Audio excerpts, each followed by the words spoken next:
Problem आप लोगों में यह है कि आप इन नौजवान बच्चों को 400 साल पीछे ले जाना चाहते हैं। भारत का नायक कौन, छत्रपति शिवाजी महाराज या फिर औरंगजेब?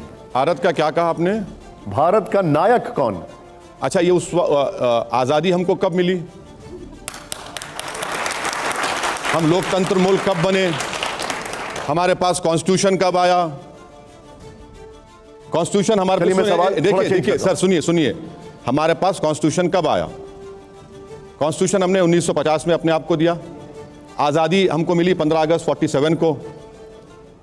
तो अब प्रॉब्लम आप लोगों में यह है कि आप इन नौजवान बच्चों को 400 साल पीछे ले जाना चाहते हैं। मैं आपसे कह रहा हूं कि भैया, ये जो इस देश का जो डेमोग्राफिक डिविडेंड है ना, जो किसी विश्व के देश में नहीं है। हमारी आबादी 28 साल की 50% है और ये डेमोग्राफिक डिविडेंड 2040 तक रहेगा। अगर हम इसको इस्तेमाल करेंगे तो भारत सुपर पावर बनेगा। सवाल ये है, सुनिए, सवाल है, ये बच्चे किसको रोल मॉडल माने अगर इन दोनों की बात हो? मैं आपके सवाल का जवाब दे रहा हूं और आपके सवाल का एक जवाब यह भी देता हूं कि छत्रपति शिवाजी महाराज मुसलमानों के कभी खिलाफ नहीं थे। ये आरएसएस और बीजेपी बोलती है।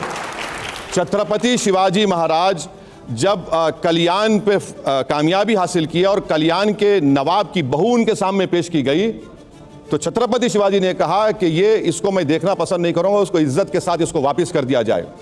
छत्रपति शिवाजी जब आगरा की किले से भागे थे, उनके साथ मुसलमान था। छत्रपति शिवाजी का जो नेवी का चीफ था वो मुसलमान था।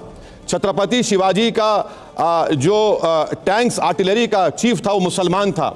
छत्रपति शिवाजी के दादा एक सूफी बुजुर्ग के पास जाते थे। क्या इन बच्चों का ये देखिए, ये ज्ञान दे रहा हूं सबको, आपको भी। नहीं, लेकिन आप लाकर ये बता रहे हैं, लेकिन मुझे एक बात देखिए, आप लाकर ये बता रहे हैं कि आप पसंद करो कौन है। भाई साहब, देश आजाद होने के बाद देश चलेगा तो संविधान से चलेगा।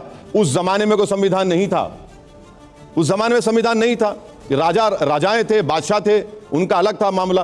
अब देश आजाद हुआ है 200 साल की अंग्रेजों की गुलामी के बाद, जिसमें हम सब ने, हमारे बुजुर्गों ने अपना खून पसीना, मैंने आपसे